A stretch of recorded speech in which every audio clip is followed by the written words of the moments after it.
अभी स्वामी जी वो प्रश्न आया था ना कि ईश्वर कण कण में व्यापक है तो पत्थर में भी है। ठीक है, ठीक है। अब आपका ये विषय आपने अधूरा छोड़ दिया, कई कुतर्क आएंगे। मैंने तो पूछा था, अगला सवाल पूछो, उन्होंने कहा कोई नहीं है। नहीं, पर मेरे पूछना था। आप पूछिए। आप ये स्पष्ट कर दीजिए कि आप बोलिए।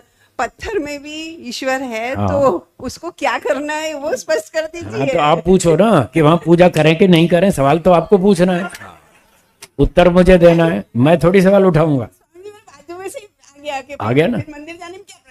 यस यस, जी जी। तो इसका उत्तर है कि पत्थर में ईश्वर है। तो वो लोग ये चाहते हैं कि हम फिर जब ईश्वर पत्थर में है तो उसमें पूजा क्यों ना कर लें। तो मेरा काउंटर क्वेश्चन है, क्या ईश्वर पत्थर में, कूड़े कचरे में नहीं है, जूते चप्पल में नहीं है? हाँ या ना बोलिए। हाँ, अगर ईश्वर पत्थर में है तो आप वहां पूजा कर सकते हैं, तो ईश्वर कचरे में भी तो है, आप कचरे में ईश्वर की पूजा करेंगे? नहीं। क्यों, अब क्या हुआ? वहां ईश्वर नहीं है क्या? वहां भी तो है, वहां क्यों नहीं करते? इसका मतलब आप ईश्वर की पूजा नहीं कर रहे, आप पत्थर की पूजा कर रहे हैं। पत्थर की पूजा कर रहे हैं, बहाना मारते हैं हम ईश्वर की पूजा कर रहे हैं। गलत है, ये झूठ है। अगर ईश्वर की पूजा करनी है तो उसका तरीका आपको सीखना पड़ेगा।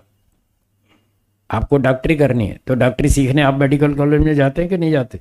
इंजीनियर बनना है तो इंजीनियरिंग कॉलेज में जाते हैं, वहाँ जो प्रोफेसर्स होते हैं वो सिखाते हैं, वो जैसा सिखाते हैं वैसे आप सीखते हैं तो आप इंजीनियर बन जाएंगे, आप डॉक्टर बन जाएंगे, आप वकालत कर लेंगे। जिस भी फैकल्टी में जाएंगे वहाँ का टीचर जैसे बताएगा वैसे करना होगा तो आप एक्सपर्ट हो जाएंगे, नहीं तो नहीं होंगे। तो आपको ईश्वर की पूजा करनी है तो ऋषियों से सीखो ना, वो बताएंगे ईश्वर की पूजा कैसे होती है, कहाँ होती है।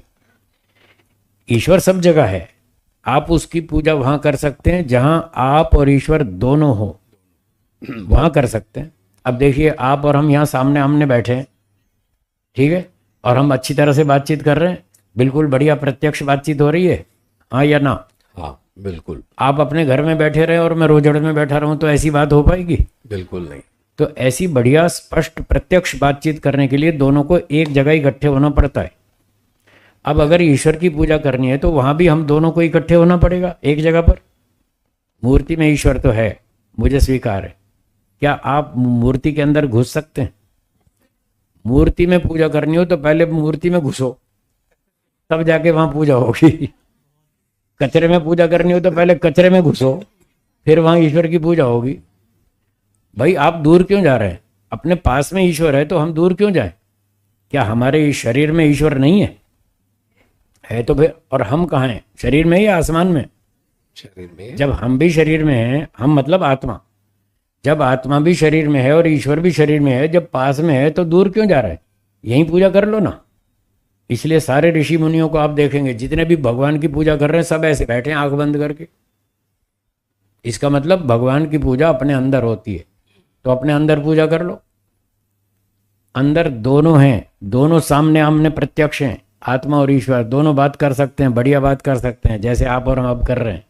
पर मूर्ति में ईश्वर तो है, हम मूर्ति में घुस नहीं सकते, इसलिए वहां पूजा नहीं हो पाएगी, इसलिए वहां करना ठीक नहीं है। बहुत बढ़िया, जोरदार, हो गया।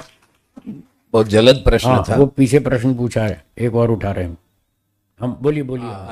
पुरोहित जी आपको पूछ आप बोलो पुरोहित जी बोलिए। हाँ, प्रणाम स्वामी जी। जी अभी एक बात आई थी पत्थर की।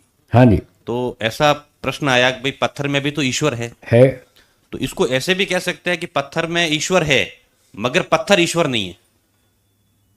ठीक है, इसलिए तो हम कह रहे हैं ईश्वर की पूजा करो, पत्थर की नहीं। हाँ। ईश्वर अलग चीज है, पत्थर अलग चीज है।